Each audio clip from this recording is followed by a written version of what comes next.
Our co-host Jennifer Stehlin caught up with the Bella twins at the big game. Let's take a look. You ladies are at the forefront of change in the industry and representing women, and yesterday was National Girls and Women in Sports Day. What does it mean to you? Oh my gosh, it means so much to us, especially now that I'm a mother to a daughter.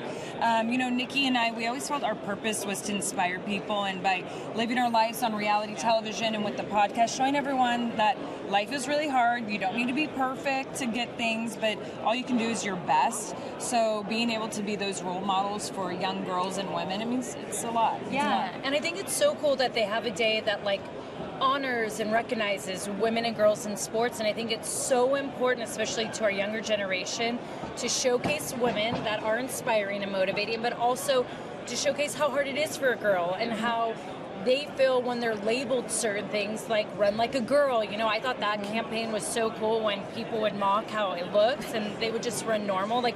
I'm getting chills always thinking of that commercial. I think it's one of the greatest. Right. So I think a day like that, it's so important. It's so nice to finally have.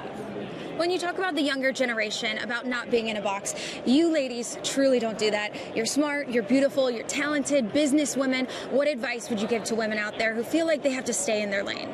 Oh my gosh, I feel like the moment I allowed myself to get uncomfortable and, take that leap of faith, and even to the point I was like, oh my God, what if I fail? But I allowed myself to fail.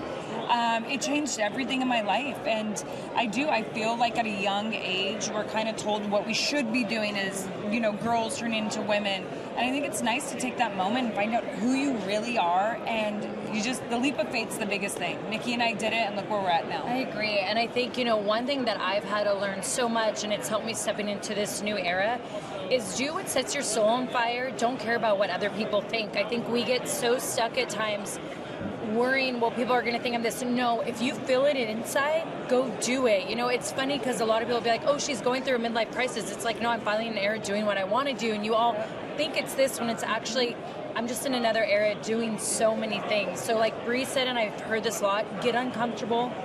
Whatever you feel in here, go do it. Who cares what people think?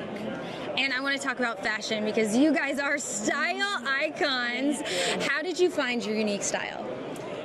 What I did is when I started to kind of find different fits and styles, I felt what made me all of a sudden be like, oh yeah. So she really moved, Oh yeah. We all put on that outfit and we're like, girl, and that's your style. When you can literally dance and you just feel everything inside you open up, that's what you're supposed to wear. When you feel sexy and comfortable, that's it. I've always been a sexy tomboy, and I've always loved elevated, sporty, casual looks. But I like showing some skin, but I also like being sporty. But yeah, Brie's right. Whatever makes you go, that's it. And lastly, what's your number one wellness tip? Just mindfulness. Mindful when it comes to drinking, mindful when it comes to eating, mindful when it comes to working out.